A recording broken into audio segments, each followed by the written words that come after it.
So Columbus Short did this podcast like before, like probably July 2nd, probably a little bit before July, but they started putting clips out and the clips started going viral because they chopped the clips up in a way to where it was like he was just cooking black women. He was just cooking them. And it was out of context and everybody got mad. It was bad and he ended up apologizing for it. And then you seen the clip that I did the other day where Dr. Umar pretty much addressed it and I reacted to that. So now today we're going to react to the full context of this. So please put a like on the vid. Let's get straight to it. There's a conversation about how Black women are difficult, aggressive, mean, angry, bitter. But listen, you put me on the blast. I'm putting you on blast right now because some of it I take accountability for as a Black woman and having Black friends. We have admitted, like, no, the other races can be nicer, they can be sweeter. I have talked to my homeboys who have admitted that, and we're like, okay. So I want to talk about it because I want to know, and I want you to be as honest as you can. I know you have to like upkeep a certain reputation and all that. And I'm going to keep it a buck. Yeah, I want you to really keep it a buck. Mm-hmm. What is the difference between being with a woman? Because Columbus has a beautiful wife. She's Armenian. She's freaking gorgeous, drop dead. We're going to skip the glazing and get straight to business. The division of Black families started back during J. Edgar Hoover's tenure at the FBI and dropping crack, dropping drugs, dropping guns into the hood to specifically dismantle the Black Panther movement. What it did was, well, we can even go back further. We can go back to the original slaves, like fresh off the boat. Okay. Taking the man from the home was the immediate way to control, demasculate the man, and then take control of the Black family. So we just went through 1886. Now we're in 1921 or 1916, where you're seeing these people are moving. Then let's get to the 50s, where the 60s, the 70s, where now crack is brought in. How many Black men in New York, from Oakland to New York and everywhere in between, men were not in the home. So now we come to the 2000s, and these women Black women were raised by single mothers, absentee fathers that are either incarcerated, dead, or just gone. Talk about it. That their mama said, you don't need no nigga. You don't need no man. You can do it by yourself. So that energy this is giving me chills. That energy comes into the home. They're not, nigga, what you talking about? Unless you giving me this, doing that. There's no respect of the man, the Black man, in that by Black women. And I'm not, Black women, do not be mad at me. They're gonna be mad, trust me. I'm not talking about all of y'all. I'm saying they're gonna be mad. There's a majority of you guys that was raised without a father, so you have no respect for that. So what's the difference? Okay. So when the clips drop, they just dropped you don't need no man. And they just like went straight to that. They didn't put any of the slavery stuff. They didn't put any of the preface in the video. So they just go straight to, they don't respect the Black man. They don't need a man. Nothing like. So we're gonna go down a little bit. Even when it comes to white people and stuff like that, in America, they get some of the collateral damage when it comes to the attacks on Black people by the government and things like that, some of the strategies and stuff like that. For example, the people the most on welfare right now in government assistance are white people. So with that being said, it does impact some white people and stuff like that and some of the white community, but the people that he mentioned, they definitely did a number on the Black community. So if we start there, all of that is facts. I don't have to recap any of that. He's already said it. Removing the man from the home, and he's going to get into emasculating later, but that is a big thing. That is a big thing. Now, when we talk about, the whole like the mom telling the daughters and stuff like that that you don't need a man and stuff like that. That's cool, but this is what it actually is. Government assistance and stuff like that stepped in to be the daddy. They stepped in to be the man. That's what it is. When welfare first came out, they got movies about this and stuff. And I want you to know before we continue, this channel, what it's really about, one of the things that I harp on a lot is family. Family.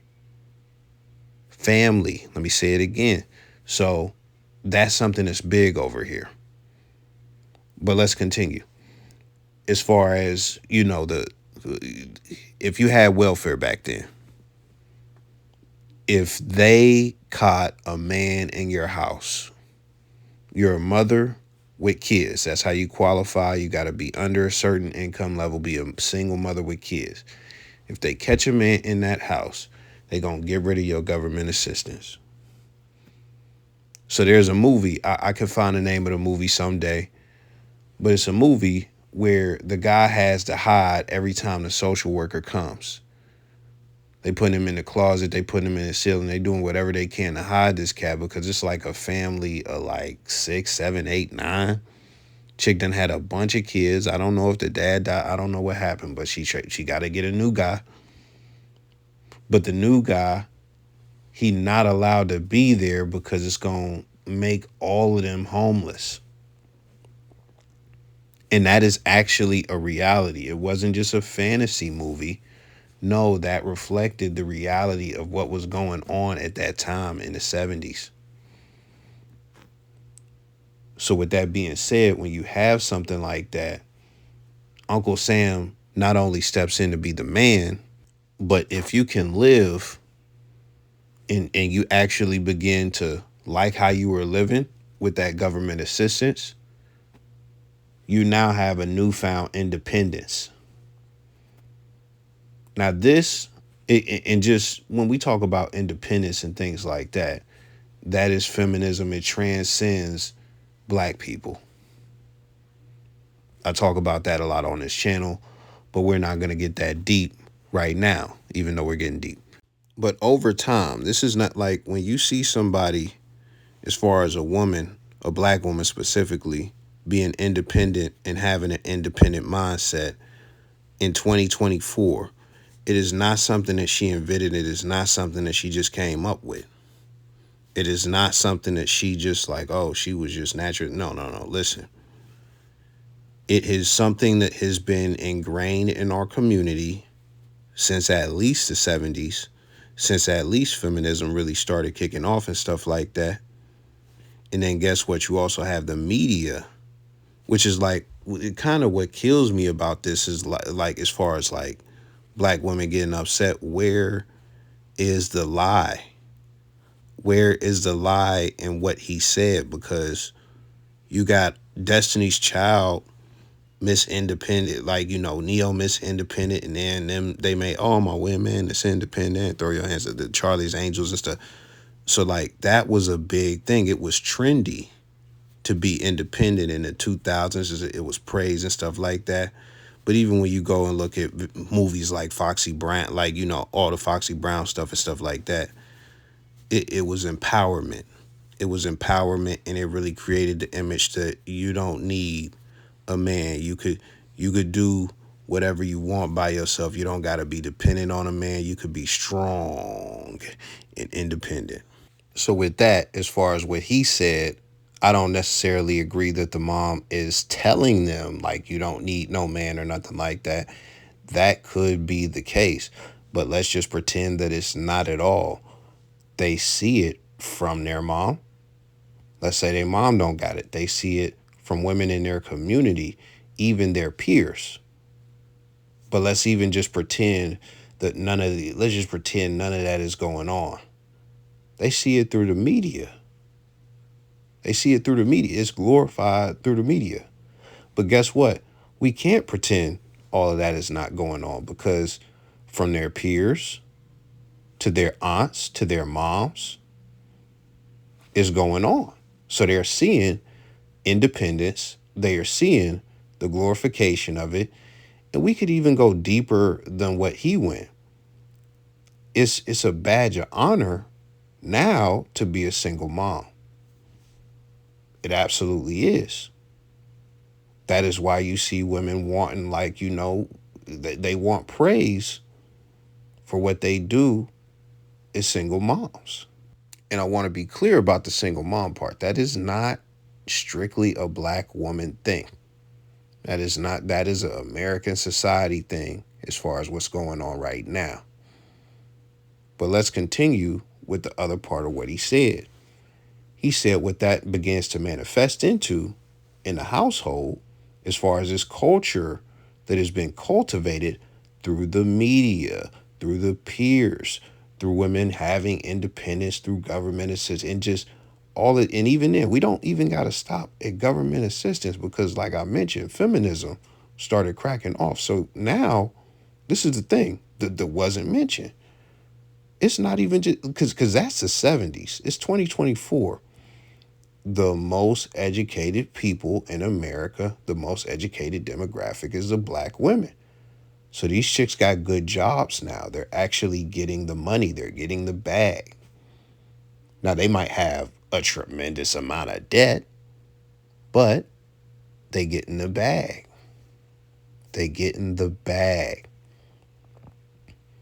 So you definitely, especially with all this culture going on, and when you know how hypergamy works and stuff like that, like we get to the last part that he said, which was when you look at how that goes into the household, as far as a culture that's been cultivated and positions that these women have been put in and stuff like that, to where they have the independence, whether they decide to get it poor or whether they decide to go to college and all this stuff. Now you have the whole, I ain't going 50-50, you broke, da da da da da. Like, you got all that. Like, the lack of respect for the man. You see all this 50-50 narratives and stuff like that. It's so crazy because it's like, y'all the only women who get online and do this stuff every day. And it might not be you as an individual, but you see a lot of it. Like, first, like, come on, just be real. Like, stop bullshitting. Like, it might not be you as an individual, but like this whole 50-50, a man got to, like, all these conversations stem from the black community. Nobody else put these into the ethos. Nobody else perpetuates this conversation like black people. That's just what it is. So I can get how women get upset when they just see black women. When they just see the clip out of context and it's like, oh man, I don't need no man and I don't need no. I could get it because, number one, if you know that he has a wife that's not black, black women don't like black guys that don't have a black woman or that don't like black women or whatever speaking on black women. They don't like that. But the second thing is, it looks like, okay, he's just cutting us down. There's no substance to this. But when you look at what he said, it's 100% true. This is the only thing about this, and it's so funny to me. He copped a plea while he was saying it. This is the thing, man. If you feel like you got to tell people not to be mad at you, and you going to come out and do an apology and stuff like that, you should know yourself. You should know yourself. And you should know the status that you have. And you should know, like, listen, maybe I shouldn't say this because it's not something I can stand on because I'm going to fold under pressure. So I might as well either A, take this and frame it in a way that is, sugar coated basically, in a way that people can eat it and accept it, that doesn't come off as condescending, or B, just don't say it at all. Because if you are going to say the real and it's really true and you believe you didn't say anything wrong, who cares how they feel? And that is the issue. That is the biggest issue. When it comes to black men and stuff like that, you can say anything about them. It's all good. It's all fair game. if you even try to hold black women accountable, even as a celebrity, it's like you are a villain. You are immediately villainized. If you point out any of their flaws, you are immediately villainized. And this is the thing, like you look at everything that I laid out, it's not truly their fault. But we got to get to the rest of the video, man. That's what they're going to say. So I want you to let me answer talk that. about it being a man. I'm going to answer all your questions. Okay. So let me talk about being a man. Our men, black men, find ourselves in being able to provide and being able to protect. When we are denied the ability to provide, we feel less than. When we are denied the ability to protect, do you know what they used to do? They used to make families. Just sorry, we're gonna go deep. Take the man and have him being violated in front of the wife, the kids, By another man. by another man, and then thrown back into the family. And what is that woman? If you can't protect yourself from them men, how are we supposed to trust you how to protect us? So that started this. Now let's get to it. What is it about? There's cultural things. You're Persian.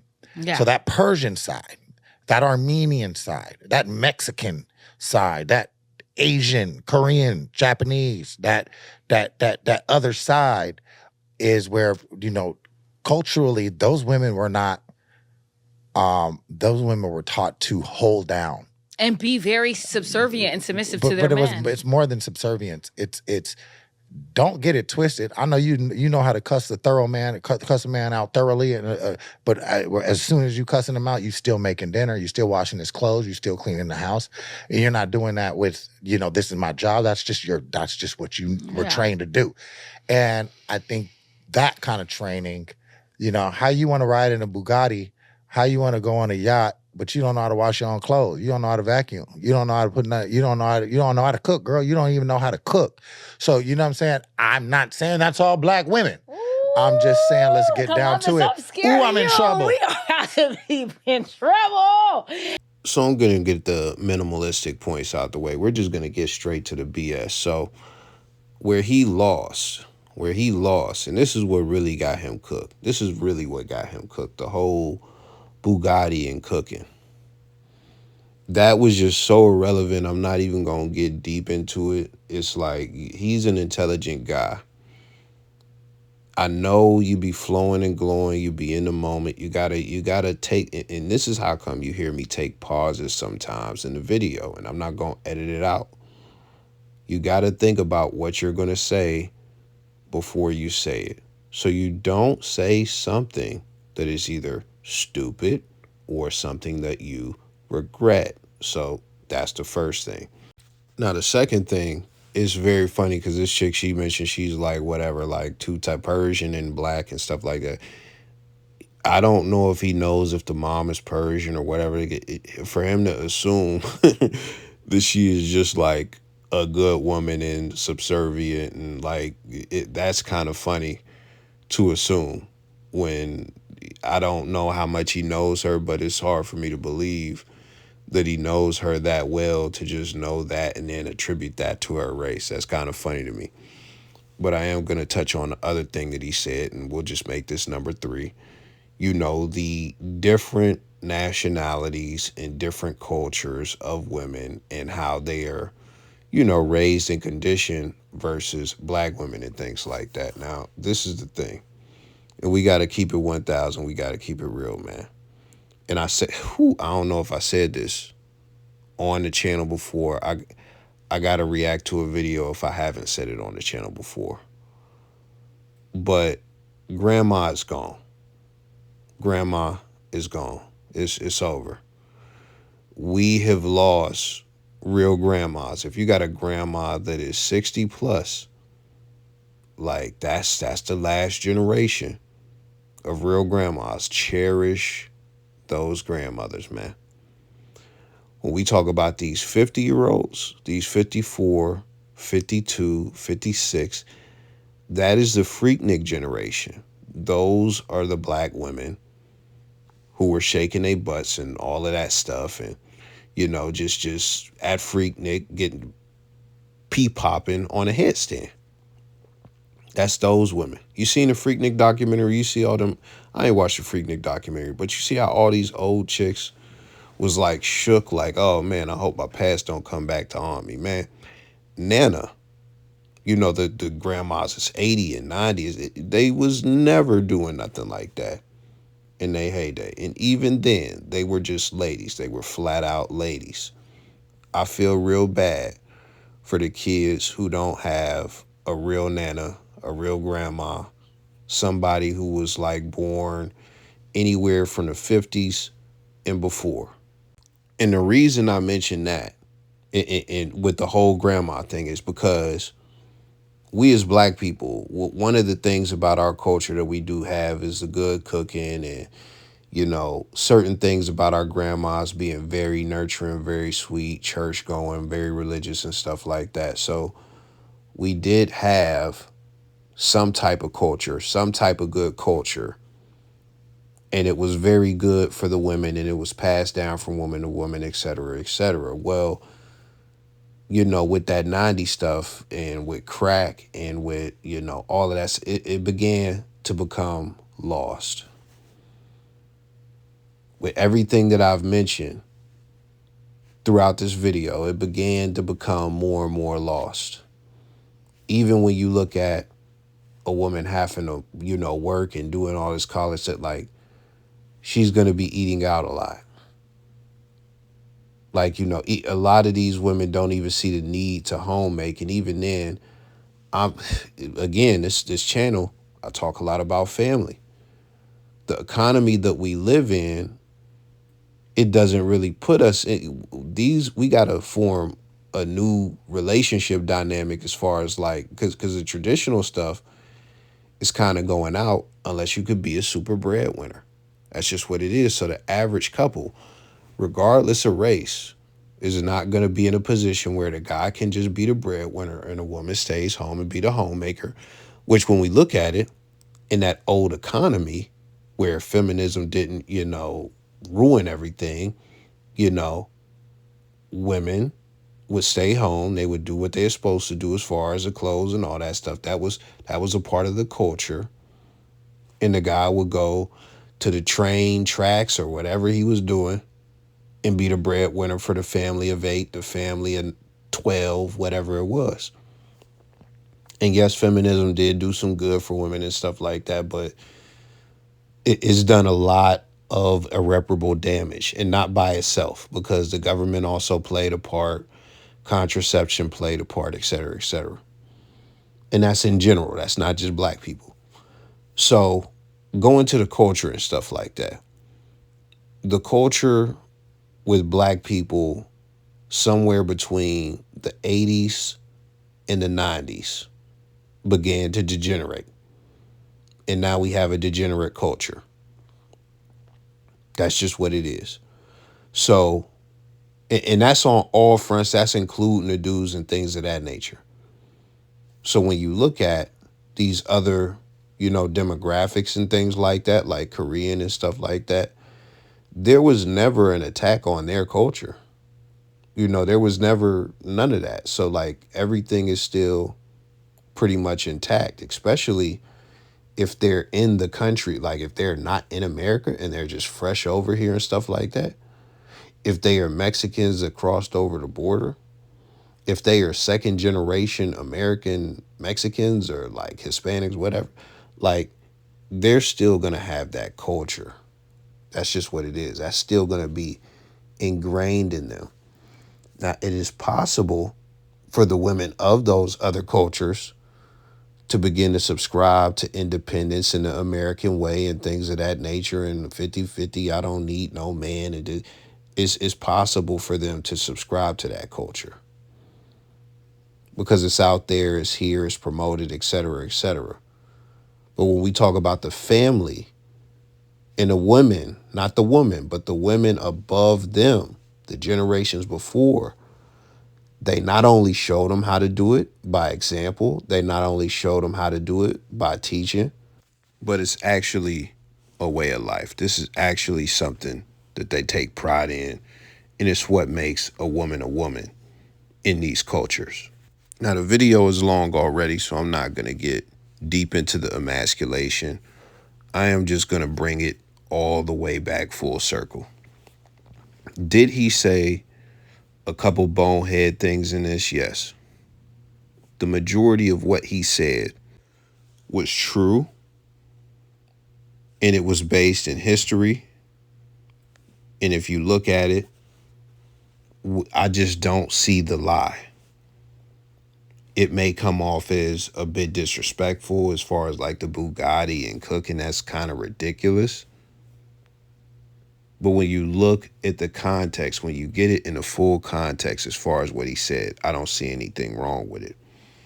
But again, this is what it is. We live in a time where women can get on The View and just down talk their husbands, say men are stupid. There was a whole segment, I covered this in another video. Men are stupid. They could do that. No scrutiny, nothing. Nobody cares what a man thinks. But let me tell you what happens with this.